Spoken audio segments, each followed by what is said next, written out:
সংস্কার পরবর্তীতে নতুন মন্দিরের পুনঃপ্রতিষ্ঠা জামুরিয়ার বাগডিহা গ্রামে। গ্রাম সূচনার পর থেকে জামুরিয়া বিধানসভার অন্তর্গত বাগডিহা গ্রামের বাউড়িপাড়ায় শিলামূর্তি রূপে পূজিত হয়ে আসছেন মাতা চণ্ডী। দীর্ঘদিনের পুরাতন এই চণ্ডীমায়ের মন্দিরটি ভগ্নদশার কারণে বাগডিহা গ্রামের বাউড়িপাড়ার বাসিন্দারা মন্দিরটির সংস্কারের দাবি নিয়ে এলাকাবাসী এবং জামুরিয়া ব্লক 2 এর সহসভাপতি তথা বিশিষ্ট সমাজসেবী দীনেশ চক্রবর্তীর কাছে আর্থিক সহযোগিতার আর্জি জানায়। তবে যেই কথা সেই কাজ। সহসভাপতি দীনেশ চক্রবর্তী এবং এলাকার মানুষের আর্থিক সহযোগিতায় দীর্ঘদিন ধরে ভগ্নদশায় পড়ে থাকা মন্দিরটি নতুনভাবে সংস্কার করা হয়। পরবর্তীতে এদিন শনিবার জাঁকজমকপূর্ণভাবে মন্দিরের প্রাণ প্রতিষ্ঠা করা হলো। শনিবার সকাল নাগাদ ঢাকের দল, বাজনা এবং শঙ্খ, ঘণ্টা, কাঁসর, খোল, করতাল বাদ্যের সাথে শতাধিক মহিলা গ্রামের নিকটে অবস্থিত অজয় নদী থেকে কলস ভর্তি বাড়ি আনে এবং ঘট স্থাপন করা হয়। এরপর উপস্থিত পুরোহিতরা এবং মন্দিরের সেবায়িত যাগযজ্ঞ ও পূজা অর্চনার মাধ্যমে মায়ের প্রাণ প্রতিষ্ঠা করে। পুনঃপ্রতিষ্ঠার পরবর্তীতে কয়েকশত ভক্তদের মধ্যে পেট পুরে সুস্বাদু প্রসাদ সেবারও ব্যবস্থা করা হয়েছে বলে জানা যায় মন্দির কমিটি সূত্রে। অজয় নদী থেকে কলস যাত্রার এই অপরূপ দৃশ্য দেখার জন্য কাতারে কাতারে বহু মানুষ ভিড় করে রাস্তার উভয় পাশে। এদিনের অনুষ্ঠানে উপস্থিত ছিলেন বিশিষ্ট সমাজসেবী তথা জামুরিয়া ব্লক 2 এর সহসভাপতি দীনেশ চক্রবর্তী, চিচুড়িয়া পঞ্চায়েত উপপ্রধান সোমনাথ চক্রবর্তী, যাদব পাল, নিন্টু রুইদাস, ধীরাজ পাল সহ আরও অন্যান্য বিশিষ্টজনেরা। এমনকি মন্দির কমিটির সদস্য থেকে শুরু করে গ্রামের মানুষজনেরও ভিড় ছিল চোখে পড়ার মতো।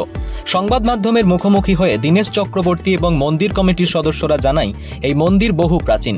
বর্তমানে মন্দিরটি নতুনভাবে সংস্কার করে আজ প্রাণ প্রতিষ্ঠা করা হলো। আজকের এই অনুষ্ঠানে মানুষের উৎসাহ উদ্দীপনা ছিল চোখে পড়ার মতো। পাশাপাশি দীনেশবাবু আরও জানায়, আমার এই ধরনের সামাজিক কাজ করতে খুবই ভালো লাগে, সে কারণেই বারে বারে আমি ছুটে আসি। চণ্ডী মন্দির শুধু ধর্মীয় স্থান নয়, এটা সাংস্কৃতিক ঐতিহ্য এবং সামাজিক মিলন।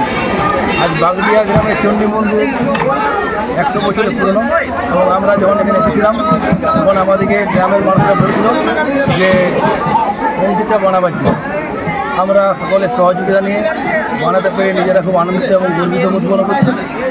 আজ এই চণ্ডী মন্দিরে বাগডিহা গ্রামের খুব আনন্দের দিন এবং আশেপাশে গ্রামের সকলেরই আনন্দের দিন। এটা মন্দির নতুন করে পুনর্নির্মিত হলো।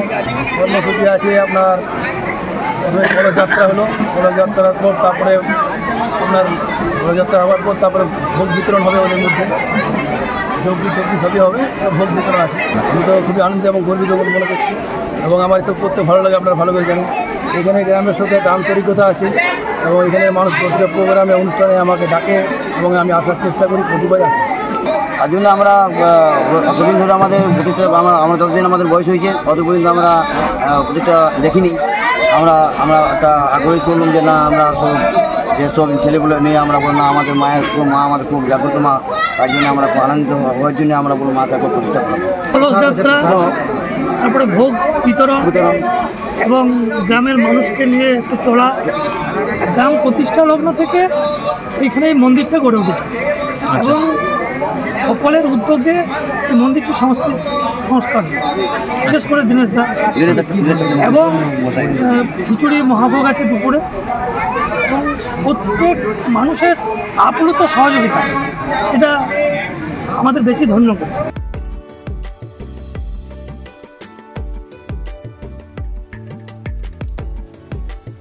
জামুরিয়া থেকে সৌমেন রায়ের রিপোর্ট, বঙ্গবার্তা।